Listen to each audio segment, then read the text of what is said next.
¿Qué tal, chiquillos? ¿Cómo están? Les traje el videito prometido. En realidad, creo que va a ser un video bastante cortito. Me demoré más en hacer el código, la verdad, para que me convergiera.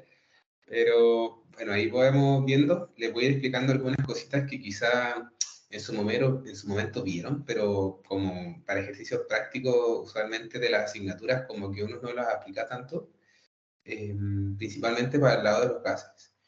Y bueno, fuera como de esos pequeños detalles, principalmente el video se va a centrar en mostrarles cómo hacer un modelo, aunque ya lo vimos un poquito en clase, pero ahora lo vamos a ver un poquito más aplicado, ¿cierto? A través de ecuaciones.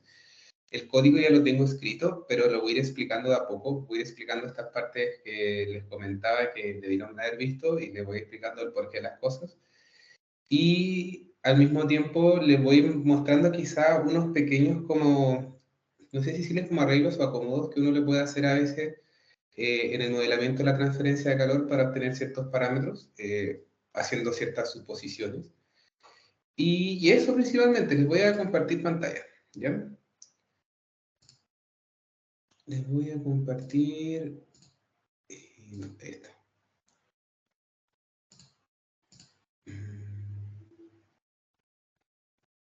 Windows, esto es como ventana, abrir otra pantalla y sí, literalmente. Ya. Vamos a partir primero usando nuestro queridísimo y buen amigo el Paint, ¿ya? Principalmente para que entiendan un poco cómo dividir el modelo. El modelo, en realidad, algo que tienen que recordar es que una cosa es lo físico y otra cosa es el modelamiento matemático. El modelamiento matemático lo que te permite es que al hacer algo tan abstracto, que te permite dividir tu modelo en las partes que tú quieras. ¿Qué quiere decir eso? En la realidad tú sabes que está el hogar y alrededor está el agua y todos sus intercambiadores de calor, al mismo tiempo tiene una cámara de combustión, etc.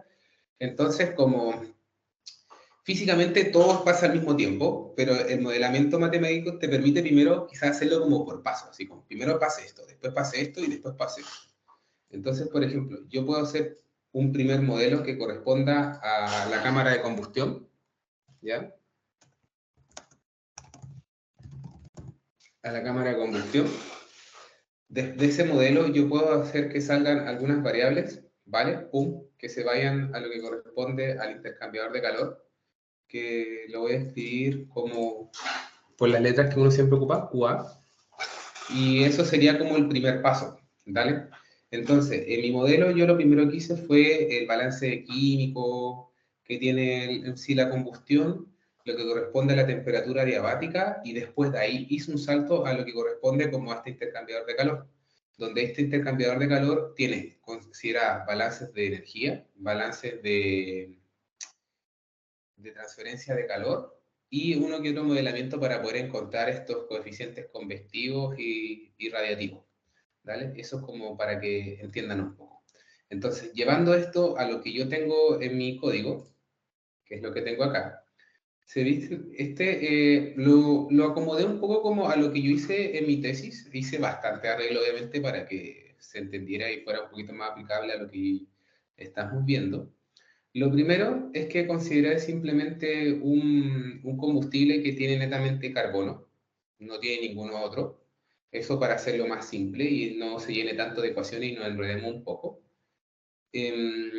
Entonces, lo primero que tenemos que calcular, ¿cierto?, es el aire estequiométrico. Aquí tenemos las ecuaciones. Ustedes deberían que darle ecuaciones muy similares. Se le agrega quizá un poco si hay otro elemento, como el hidrógeno, qué sé yo. Ahí se modifica un poco, pero básicamente es así.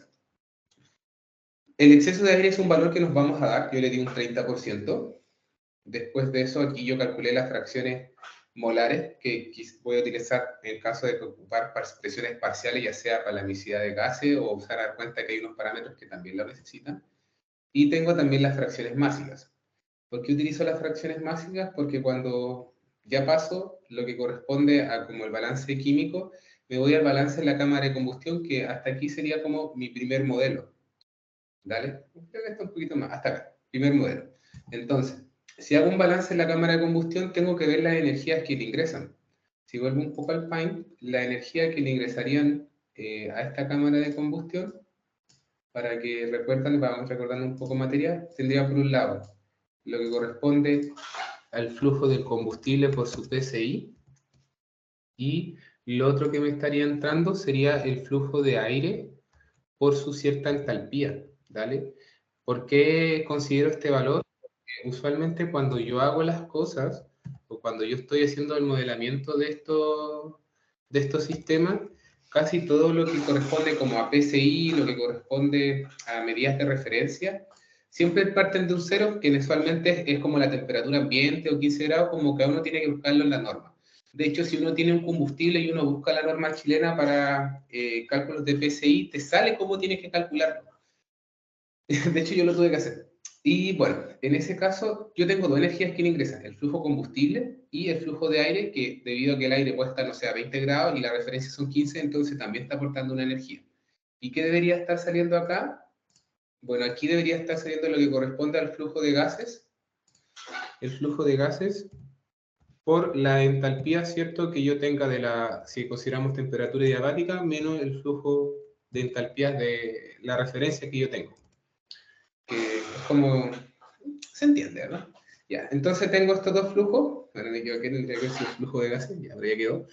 Es lo que tengo acá. Entonces, tengo lo que ingresa y que debería ser igual a lo que sale. Tengo, bueno, esto está en la ecuación dividida por el flujo combustible, por eso me queda el rack. Es más fácil que andar calculando, porque de momento aquí, por ejemplo, no tienes que meter ningún flujo.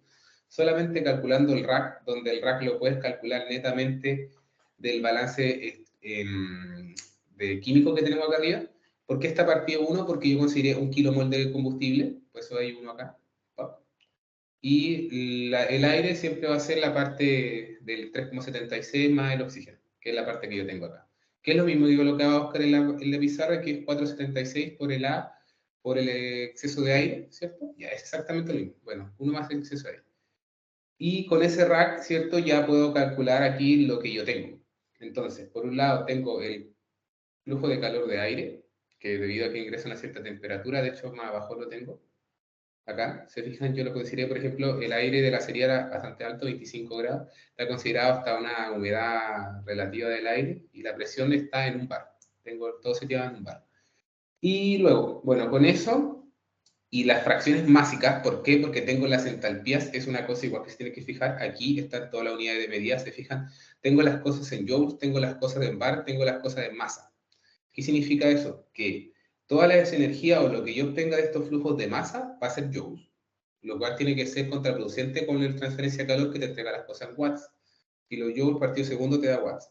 Si ponen acá kilojoules, la unidad de medida se dispara. Lo mismo, si yo estoy considerando la presión en bar, van en bar porque con eso calculo todas las propiedades termodinámicas de cada uno de ellos.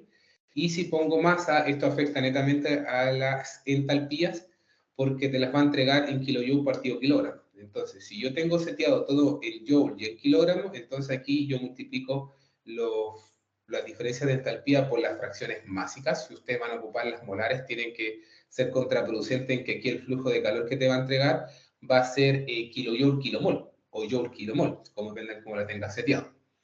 ¿Ok?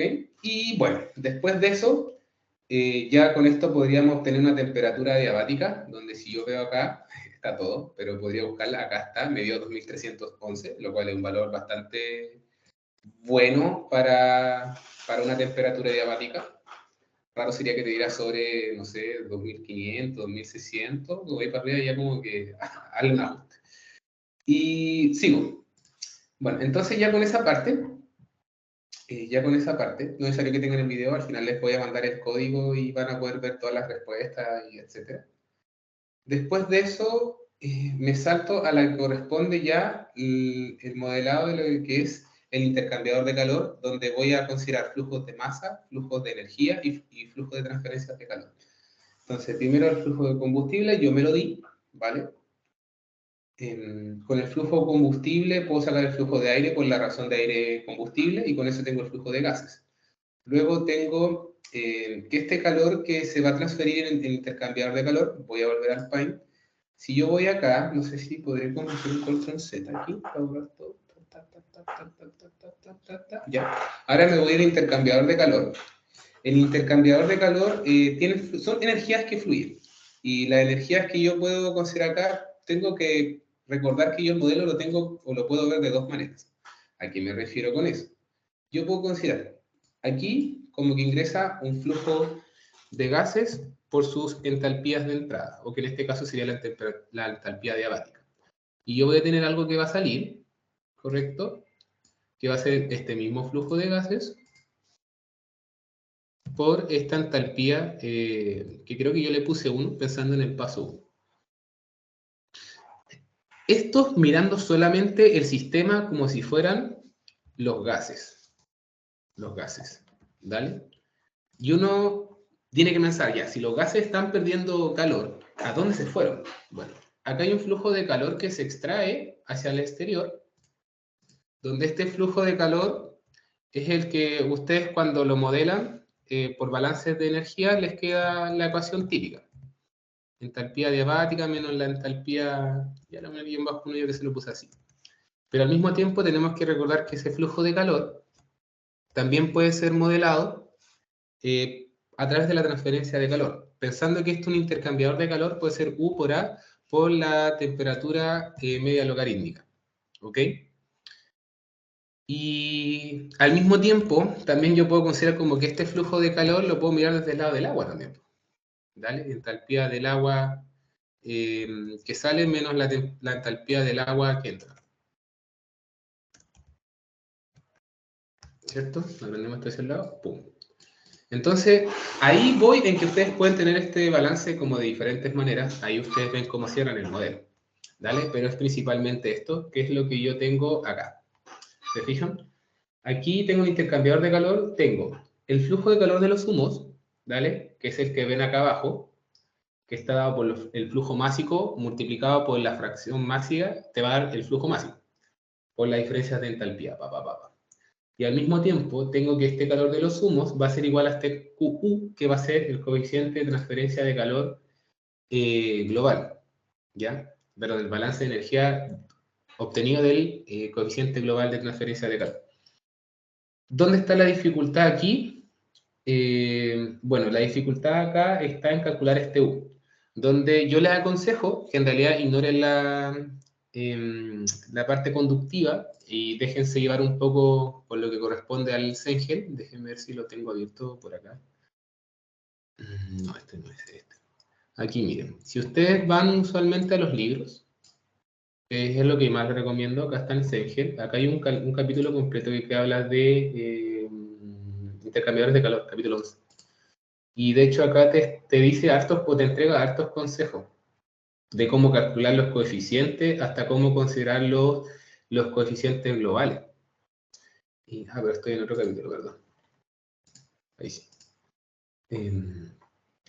Y te vas a encontrar con lo que corresponde a flujo, contraflujo, cómo hacer unas buenas como consideraciones para los coeficientes globales, te va a entregar la temperatura media logarítmica, por ejemplo, donde te indica cuál es la diferencia de T1, de T2, en cada caso, flujo contra flujo. Al mismo tiempo, te va entregando como algunos consejitos. Yo no sé si lo podré pillar por aquí. Aquí, que por ejemplo, el coeficiente global de un intercambiador de calor siempre va a estar dado por esta manera. O 1 partido U es igual a 1H más 1 partido H. Siempre va a ser una buena referencia. ¿Qué otros consejos más te entrega? Por ejemplo, que los coeficientes que tú calcules, el más chico va a ser el que más se va a parecer a tu coeficiente global. ¿Qué quiere decir? Miren, acá tiene un ejemplo donde el coeficiente global le entrega por el lado del agua 7.663, lo cual es un coeficiente bastante grande. Pero por el otro lado, que creo que era el aceite, le da 75. Y cuando calcula el coeficiente global, siempre te va a dar el del más chico. Entonces, como que el libro te entrega bastante como consejo, y entre eso te dice, desprecia la conductividad del tubo. Tomando esa consideración, entonces yo simplemente miro esto, donde el coeficiente que yo voy a tener, uno va a ser el de los gases y uno va a ser el convectivo del agua. Yo también me doy unas suposiciones, por ejemplo, la temperatura superior del tubo la considero 200 grados, la temperatura del aire, creo que arriba la consideré 25 y le cambié a 20, bueno, ahí hacemos un cambio. No, parece que la había considerado, así la había considerado 25. Bueno, perdón, seguimos. Y bueno, con esto la temperatura, me dio unas temperaturas del agua, principalmente porque lo que yo quiero obtener es la temperatura de salida de los gases, y aquí también me hice como unas suposiciones. Ahora, ¿qué suposiciones sabrán ustedes? Ahí tienen que verlo. Como yo pensé en el primer paso, consideré una temperatura del agua de entrada de 80 grados, que es la que conviene desde el precalentador, y me di como pensando en el primer paso, como que el agua iba a llevar una temperatura de saturación de a 8 bar. Entonces sí tenía las temperaturas. ¿Por qué necesitaba esas temperaturas? Porque necesito calcular los coeficientes convectivos y los de tanto del agua como del de los gases. Entonces, primero voy a los gases. A los gases yo estuve mirando como qué cosas le enseñaron a ustedes como en la carrera. Veo que Fisores no ha cambiado su diapositiva desde que yo soy estudiante. Estaba hablando hace muchos años atrás. Y me di cuenta que acá tienen cilindros interior, que en realidad, en mi caso, era como un puro tubo grande y un tubo de agua concéntrico alrededor donde circulaba agua. Entonces yo consideraba los gases como un cilindro interior, donde aquí pueden considerar como las que tienen acá, ¿cierto? Para calcular, en este caso, el Nusselt, y con el Nusselt calcular el H convectivo. Ahí usted, en base como al flujo combustible que tengan y el área que consideraron, van a tener como un cierto Reynolds. En mi caso me dio un Reynolds laminar, y tuve que utilizar esta ecuación, que es la que ustedes pueden apreciar acá, ¿vale? Donde aquí es donde aparecen como las cosas nuevas que yo les mencionaba. Que son cuando calculamos acá las densidades y estos mu o estos coeficientes de viscosidad cinemático y dinámico. Fíjense que cuando, por ejemplo, calculamos este mu, que es lo que tenemos acá, fíjense que este mu, que es la viscosidad dinámica, tenemos la fracción másica, ¿vale? La fracción másica por el coeficiente, la fracción másica por el coeficiente, etcétera, y así yo tengo un coeficiente de los humos. Esto se parece mucho cuando calculamos la entalpía. Bueno, es lo mismo. Esto es válido para calores específicos, viscosidades, conductividad. Donde no es válido es cuando calculamos las densidades. Las densidades, fíjense acá, para los humos, la calculan con la densidad del CO2, la temperatura, perdón, el componente, la temperatura y la presión. Donde esta presión es la presión parcial, donde está multiplicada acá por la fracción molar y la presión de los humos. Yo anduve buscando como dónde se pasaba esto para que ustedes también puedan recordarlo, y me acordé que esto se pasaba en termoaplicada. ¿Ya? Que cambié la página donde me puse a ver lo de transferencia de calor. Acá. ¿Se fijan? Aquí sale todo esto que les estoy explicando. Más de la mezcla, moles de la mezcla, cómo se calcula cada uno de ellos, las presiones, los volúmenes, y aquí sale esta relación. ¿Se acuerdan que yo en clase le dije razones molares, razones de volumen o razones de presión es lo mismo? Bueno, acá está la razón, siempre va a dar el mismo valor. Pero hay cosas que no pueden ser tan así, como por ejemplo los calores específicos. Si yo lo quiero calcular en base molar, bueno, es la suma de cada fracción molar por su calor específico del elemento. Lo mismo si lo quiero hacer en caso de moles. Y bueno, no habla más de los otros, pero esto es aplicable también para las conductividades, como esas características como mecánicas, pero que no relacionan mucho la presión. O como que la presión no es como un factor como fundamental dentro de ellas, pero sí como los componentes que tienen. ¿Se entiende? Como que se tiene, al menos yo intento verlo así y explicarlo un poco así. Y eso mismo se aplica para la entalpía, la entropía y la energía interna. Entonces, ¿se fijan? Por eso yo tengo acá, si pensamos un poco en la ecuación que yo tengo acá, necesito calcular el PRAM. El PRAM necesito el calor específico, necesito el mu, necesito la conductividad. Entonces yo acá abajo calculé la conductividad, calculé el mu y calculé al mismo tiempo, ¿cuál otro? Ah, y el CP. Ah, bueno, los que están marcados ahí. Bueno, hay uno que se marcó de más. Y de esa manera yo puedo calcular el PRAM. Lo mismo hago para ese valor, ese que lo calculé acá abajito también, ¿se fijan? Entonces, de esa manera yo puedo calcular un Nusselt, y con ese Nusselt puedo calcular un H convectivo. Entonces, cuando yo voy acá, voy a ver si lo encuentro, o al menos el H convectivo, logro observar que me da un H convectivo de los gases bastante bajo. En el caso, cuando hice mi tesis sí me daba bajo, así que en realidad me quedé tranquilo cuando lo vi. Aunque igual admito que en este caso me dio muy bajo, debe haber sido por todos los parámetros que cambié. Y después de eso, perdón, las seteadas, ahí sí, después ya tengo el H convectivo de parte de los gases, me faltaba calcular la parte radiativa, que se me perdió. Acá está. Donde lo mismo, la constante de Boltzmann por la emisividad de los gases. En este caso no hice un código para la emisividad de gases porque ya se lo enseñé en clase. Y me dio un valor de 0,3, que es como el valor más o menos que usualmente te da. La temperatura, ¿cierto? Aquí yo me tuve que dar una temperatura promedio de los humos, una temperatura superficial que ya supuse, y va a ser igual a H radiativo por esta diferencia. Y de esa manera yo obtuve un H radiativo, que debería estar como por acá. Acá, no, este es de los gases. Acá está. Entre esos dos suman este. Y ahí tengo el H de los gases.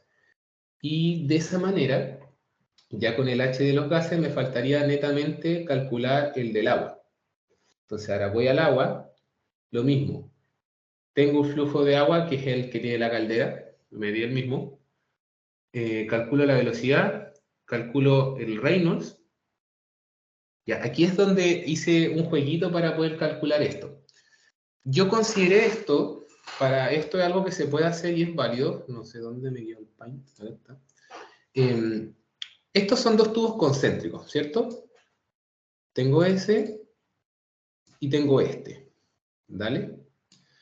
Yo aquí tengo gases y acá tengo agua. Porque así era como lo que me pasaba en mi caso. Lo quise hacer igual como también para poder enseñarle esta parte que quizá en un futuro les pueda servir. No existe, o si buscan en la literatura no van a encontrar un H convectivo para el agua para tubos concéntricos. Es muy difícil. Entonces, ¿cuál es algo como un arreglo que uno hace para poder hacer estos casos?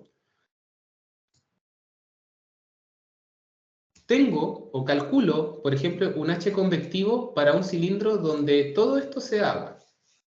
¿Dale? Entonces aquí yo tendría como lo que se conoce como un H convectivo del agua. H convectivo del agua 1. ¿Dale? ¿Puedo borrar esto así? No, ya quitaron eso de que no podía agrandarle la goma a estas cosas. ¿No? Y filo. Voy a borrar rapidito. Puedo hacer eso. Y después yo podría calcular el de uno más chiquitito. Es decir, por ejemplo, el del que tuviera el tamaño de los gases. Y calcular otro H para el agua. Pero en este caso yo le pondría un H convectivo del agua 2. ¿Dale? Y de esa manera, ¿qué arreglo hago yo? Es que si yo a este le resto este, obtengo el resultado que yo quiero. ¿Qué resultado que yo quiero? Es el H convectivo que me va a servir. ¿Cuál es ese H convectivo? El que correspondería netamente a esta zona que les voy a pintar acá, que sería esta de acá. Es decir, si al grande le resto al chico, tienes el intermedio. Eso es algo que se puede hacer, po. Es algo que en realidad es una buena suposición y una buena cercanía al resultado que tú quieres. ¿Dale? Y aquí H convectivo para el agua. No sé, le puse agua general, creo, en el ¿Dale? Entonces, podemos volver nuevamente acá y intentar calcular este H convectivo, que creo que este lo saqué del apunte de Venegas, parece, no me acuerdo muy bien. Ya perdí la página. Ah, no, la saqué del Cengel, la saqué del Cengel. ¿Dale? Y debido al Reynolds tan grande que tengo, puedo utilizar esta ecuación. ¿Dale? Y si se fijan, seteadas mejor, se ve mejor, ¿no? El agua. Calculo la velocidad, con la velocidad saco el Reynolds, y ya con el Reynolds puedo calcular lo que correspondería los H convectivos de esta manera.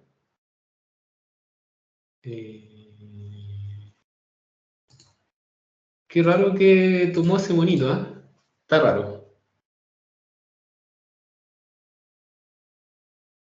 Ah, es el del Nusul. Ah, lo tomó así. Ya. Tengo el Nusul para poder calcular, ¿cierto? Con este Nusul calculo el H convectivo. Y si se fijan acá, tengo H convectivo 1, H convectivo 2 para cada uno de estos cilindros que yo les comenté. Y después el H convectivo que yo quiero es netamente la resta de ellos dos. Entonces, si ahora yo voy acá a la solución, se fijan, el H convectivo 2 y el H convectivo 1 me dan valores rotísimos, porque el diámetro es muy grande. Pero si hago la resta, obtengo un H convectivo que es bastante razonable. Entonces se dan cuenta que las aproximaciones son bastante buenas. Y de esta manera, con este H convectivo, donde si se fijan, si lo comparan con el de los gases, es bastante abrupta la diferencia.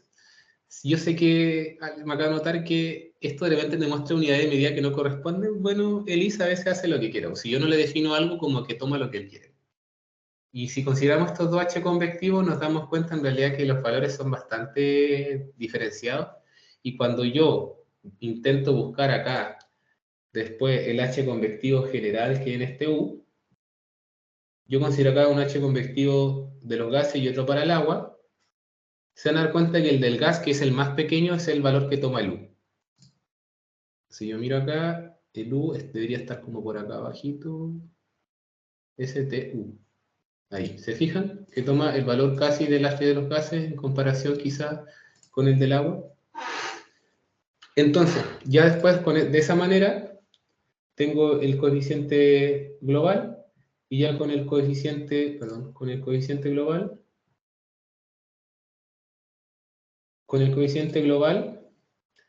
el área, que en este caso yo tengo y la van a poder después ver en el código, la temperatura media logarítmica, yo sé que la temperatura media logarítmica no es de esta manera. De hecho, acabo de dar cuenta que acá hay un error, de hecho. Oh, quizá no me converge. Vamos a ver. Ah, quizás fracasamos. Desde uno. Claro, se están dividiendo, deberían restarse, ¿no? Vamos a ver si resulta. ¿Ya? Igual funcionó. Sí, igual funcionó. Eh, ya, ¿por qué le estaba explicando esa parte? ¿Por qué pasé multiplicando el logaritmo en este caso? Porque cuando yo estaba intentando hacer el cálculo, me decía que a veces esta división era muy pequeña, cosas que les va a pasar. Entonces, estás teniendo como una división por cero, entonces, o que a veces las temperaturas son muy parecidas y el logaritmo de 1 siempre va a ser cero. Entonces, yo que hice lo pasé multiplicando para que, aunque fuera muy pequeño el número, igual te entregara un valor. Como son cositas que uno hace. Y de esa manera, ya como con todo el código que yo tengo acá, de cada uno de los datos, lo echo a correr simplemente, como lo hice recién, y obtienes su resultado. Te va a entregar esto que dice, hay valores que están como muy rotos, pero es normal. Y aquí obtienes tu resultado. Entonces yo tengo aquí mi temperatura diabática que era de 2400, tengo aquí, de hecho me acabo de dar cuenta que me quedaron al revés. LOL. Veamos si lo podemos arreglar. Este quizás lo puedo arreglar con el flujo de combustible. Déjenme lo achico un poco. ¿Qué tal si le ponemos 0,2? ¿Ven? No me sigue dando alto. ¿Lo aumentamos? Mm.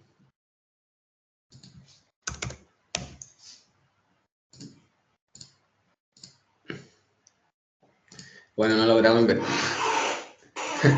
Es un detallazo porque estamos diciendo que el agua le está entregando calor a los gases. Pero bueno, ahí después lo arreglo y se los mando. Pero básicamente es eso. Intentar ir viendo las cositas que yo necesito para ir calculando cada uno de estos datos, ir probando. Hay veces que quizá haya valores que no le hagan mucho sentido. ¿Qué esperaría yo después de esto? Si ustedes recuerdan, yo en un punto me di como una temperatura media de los humos o que la van a necesitar para poder calcular todos estos valores. Entonces yo me di una temperatura media de 1400. ¿Qué quiere decir eso? Que entre la diabática y la salida debería existir una diferencia prácticamente mediado como 2003, casi de 800 grados. Entonces yo esperaría que mi salida tendría que ser 1400, sí, casi 1000 grados. No, me daría 1400, pues tendría que ser una de 1000, 1800, 800 sería 600. Tendría que ser bastante baja. Bueno, quizás ese valor habría que setearlo y probar con un valor quizás más bajo para la temperatura del humo, no sé, 1000 grados. Y ahí, obteniendo con esta temperatura media y tu temperatura de entrada, tú tienes una temperatura de salida, que podría ser, no sé, 1000 grados, como les mencionaba. Y yo esperaría que ustedes me compararan este valor que ustedes obtuvieron con ese nivel, con ese valor. Si les da una temperatura, no sé, 1200, y habían dado una temperatura de 1000, están bastante cerca. Entonces, seteen de nuevo ese valor y en vez de darse una temperatura, no sé, de 1004, por ejemplo, se da una temperatura de 1002. Vuelven a probar y no sé, les dio una temperatura de salida de 1100 y en la actualidad le está dando 1050. Ya, ok, están bastante cerca. Y así. Valor prudente, yo diría 50 grados. Está súper bien. Como que ahí ya dejen de iterar. ¿Y qué otra cosita más pueden obtener también para comparar? Si se fijan en esta parte, yo igualé ese QU, ese calor global, ¿dónde está? Aquí, este calor global, yo lo igualé a este calor de los humos. Pero al mismo tiempo, ese QU global lo pueden comparar al agua, que es, creo, la ecuación que yo tengo aquí comentada. Comentada en esta parte de aquí, ¿se fijan? Entonces también podrían obtener la temperatura del agua, y esa temperatura del agua podrían compararla con la temperatura promedio, quizás tuvieran que darse en algún punto, o con la temperatura si sale a las condiciones que debería salir en el primer paso, que yo esperaría, no sé, que prácticamente el agua ya subiera su temperatura hasta los 180 grados y ya estuviera con una calidad igual a cero, quizás. Entonces podría ser una suposición que ustedes se hacen, que la temperatura de salida del primer paso del agua fuera esas condiciones y ver si el modelo te arroja esas condiciones. ¿Dale? Eso, pues. No sé qué más agregarles, creo que les di bastantes tips, la verdad. Voy a entregarles el modelo bueno, o sea, para que lo puedan hacer correr ustedes y puedan ver en qué cositas le podemos rescatar de lo que hizo el profe e intentar aplicarlo en el de ustedes. Pues. Apóyense harto el libro, si tienen consulta o pregunta, háganmelas llegar. Y, uy, me quedó 10 minutos, le mandé yo, a media hora la mandé. Pero bueno, eso, chiquillos. Dale, cuídense, que tengan un buen 18, disfrútenlo. Espero esté trabajando mientras se toma un terremoto y salga por la tabla. Eso, les mando un abrazo a la distancia, cuídense.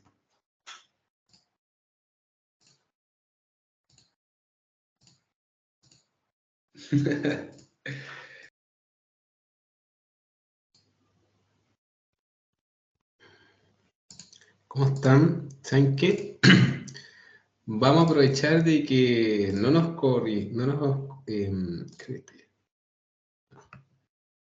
corrió el IS para ver que si lo podemos arreglar, po. Entonces, aprovechando de ver eso, por ejemplo, si yo lo he hecho correr ahora, que le hice un par de cambios, me dice que no se puede hacer esa división por cero. Entonces, eso obviamente me va a generar problemas cuando yo quiera hacer acá. De hecho, me está entregando una temperatura bastante baja. Entonces, lo que podemos ir haciendo en este caso, o podemos modificar este flujo de acá, ¿vale? O el valor que ustedes consideran que... Yo, por ejemplo, identifiqué que será más fundamental, pues, calcularlo, y te sigue tirando el problema de que dice que la división no es por cero. Entonces, ¿qué quiere decir eso? Cuando pasa esto, usualmente significa que tu IC está pegado, está seteado en algo que está muy pegado.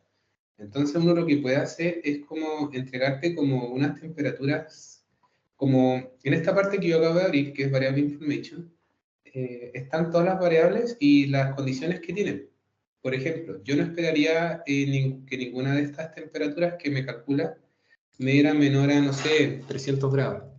Entonces yo le puedo colocar aquí como obligación que todas las temperaturas partan de 300 en adelante. ¿De qué me va a servir eso? Es que el ILIS va a empezar a intentar calcular desde otro valor.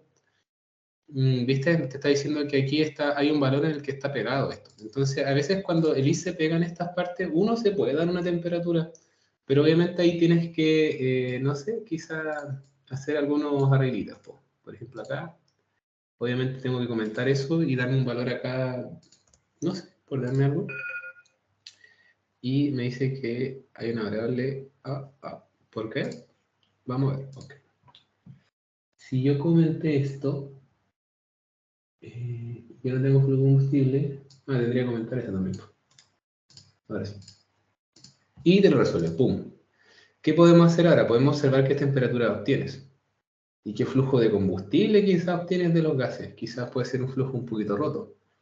A ver, tarara, tarara, acá tenemos la MW. Ya, miren, es un valor bastante, o sea, no es algo como siempre. Entonces, ¿qué pueden hacer? Acá hay un botón que se llama Adjust. Lo que hace esto es que setea como la partida de tu variable. Edis tiene infinitos lados de donde partir. Entonces, obviamente, él va a partir desde algún lugar donde él convergió o donde arbitrariamente si yo no le puse nada. Lo que pasaba recién es que quedó pegado en el último valor que quizás calculó la última vez porque yo me puse a jugar acá con las tablas paramétricas para obtener valores y se puede haber quedado pegado en uno de ellos, que fue cuando yo le di como un valor muy alto y obviamente eso me generó problemas para abajo. Entonces, una vez que ya como que lo destrabamos, por decirlo de alguna manera, lo que podemos hacer acá es volver a lo que teníamos antes. Borrar esto, como lo tenemos aquí para papá, y la que me tendría que, tendría que comentarla. Veamos si sale. Me faltó quitarle ahí un monito. A ver, listo. Vamos viendo, dice que hay algunas que tienen algunos problemas. Vamos a ver por qué. Claro, fue por el límite que yo le coloqué acá abajo. Entonces, probemos con la tabla acá. Me tengo que comentar. Un segundo. Comentamos acá. Igual, quitémosle la restricción que le habíamos colocado, que no puede ser bajo 300, ya que me está diciendo que me está molestando, y coloquémosla. Un mínimo, porque no vamos a tener una temperatura negativa. Desde aquí vamos a la tabla, listo, pum. ¿Se fijan? Entonces ahí te empieza a tirar temperaturas. El que hice acá una tabla paramétrica es algo que ustedes creen acá. Aquí le ingresan las palabras, las variables que ustedes, por ejemplo, yo le puse el flujo combustible y las que yo quiero ver. Dice que se me había apagado el monitor. Que era esta que quería ver yo y quería ver cómo se comportaba el coeficiente global. Ya, pero de momento quiero ver eso. Entonces aquí ustedes les pueden entregar los valores que ustedes quieran. Por ejemplo, las mediciones quizás tomaron o qué sé yo. O cuando quieren ir viendo en qué valores el modelo como que ya se empieza a comportar más o menos normal, para quizás evaluar qué cosas estamos considerando mal, o qué sé yo. Como no sé, qué pasa si le doy muy poco. ¿Qué pasa si realmente le doy muy poco? ¿Qué pasa si ya le doy algo más intermedio? No sé. Ya puse 2.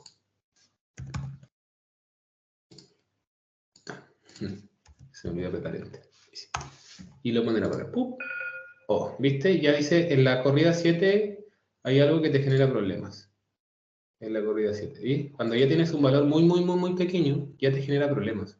Entonces, ¿qué quiere decir eso? Que en realidad, al considerar un valor tan chico como el flujo de combustible, que es una suposición que ustedes se dan o que calculan, como no es muy bueno. Pero, por ejemplo, cuando tenemos como quizá un combustible de 0,1, que puede ser algo más razonable, ya te da valores mucho mejores. ¿Se fijan? Y de ustedes mismos aquí también pueden ver acá qué otros valores les da con respecto a esto. Y ir comparando en cada uno de los casos. Lo que te va a mostrar aquí va a ser siempre la última corrida. ¿Dale? Es decir, que si quieres ver alguna corrida en particular, la verdad no lo sé, se podrá ver así. No se puede. Pero si quieren correrla, como tendrían que tomar este valor y dárselo acá en el código. ¿Vale? Y acá en base al código ver qué sale. Pero eso. Espero que les haya servido y que les sea de ayuda para cuando se traiga. ¿Dale? Ahora sí. Nos vemos.